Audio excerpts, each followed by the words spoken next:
Hello everyone, welcome to my channel. This is KP. Congress नेता राहुल गांधी लगातार vote चोरी को लेकर सरकार के खिलाफ बोल रहे थे, सबूत पेश कर रहे थे।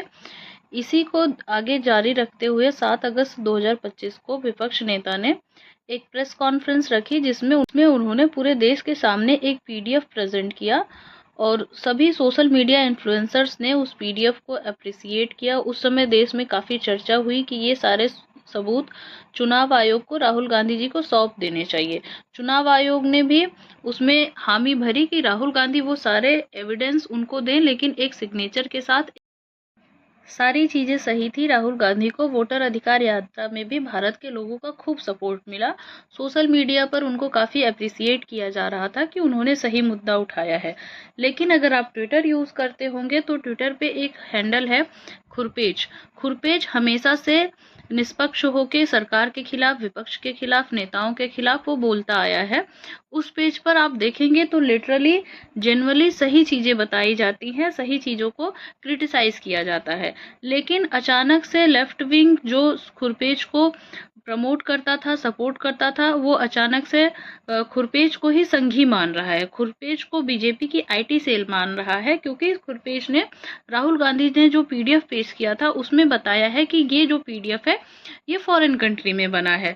और उनका ये मानना है कि कोई विदेशी ताकत है जो कि हमारे देश में नेपाल की तरह सिचुएशन क्रिएट करना चाहती है, और इसलिए वो कांग्रेस पार्टी या राहुल गांधी का इस्तेमाल कर रही है। इनडायरेक्टली इनका यही मतलब है। खुरपेज टीम ने जो पीडीएफ का मेटा डेटा निकाला उसके हिसाब से ये 3 भाषाओं में जो पीडीएफ तैयार किया गया था। क्रिएट डेट में म्यांमार का टाइम जोन 6:30 पाया गया, जो कि इंग्लिश में 29 सेकेंड और हिंदी पीडीएफ में 31 सेकेंड के जो है फेरबदल में पाया गया। इनका मानना है कि ये पूरी इन्वेस्टिगेशन राहुल गांधी जी के लिए म्यांमार से करी गई है और वहीं से सारा जो प्रोसीजर है वो फॉलो किया गया है और सारी चीज़ें तैयार की गई हैं, सारे एविडेंस बनाए गए हैं फॉरेन कंट्री से।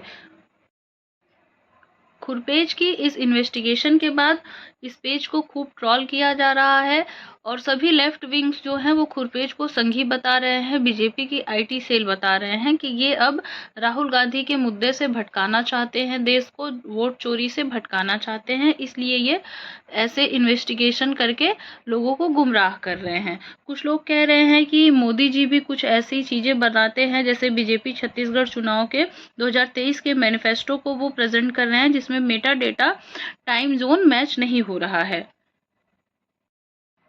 लोग इसलिए भी ट्रोल कर रहे हैं कि कंप्यूटर सिस्टम में टाइम जोन कभी भी चेंज किया जा सकता है, सेट किया जा सकता है। आप यहीं बैठे हुए अपने मोबाइल फ़ोन में, अपने लैपटॉप में किसी भी कंट्री का टाइम फिक्स कर सकते हैं, तो उससे ये आइडेंटिफाई नहीं किया जा सकता कि वो पर्टिकुलर जो सॉफ्ट कॉपी है, जो सॉफ्ट पीडीएफ है, वो कहाँ पे बनाया गया है। इतना ट्रॉल होने के बाद भी खुरपेज टीम लगातार लगी हुई है, इन्वेस्टिगेशन जारी है। वो लगातार पोस्ट कर रहे हैं कि आगे और चीज़ें वो प्रेजेंट करेंगे लोगों के सामने, और जैसे ही निष्पक्ष रूप से वो विपक्ष और पक्ष दोनों के बारे में लिखते आए हैं वैसे ही लिखते रहेंगे। होप ये वीडियो आपको इन्फॉर्मेटिव लगेगी। Thanks for watching and subscribe for more informative updates.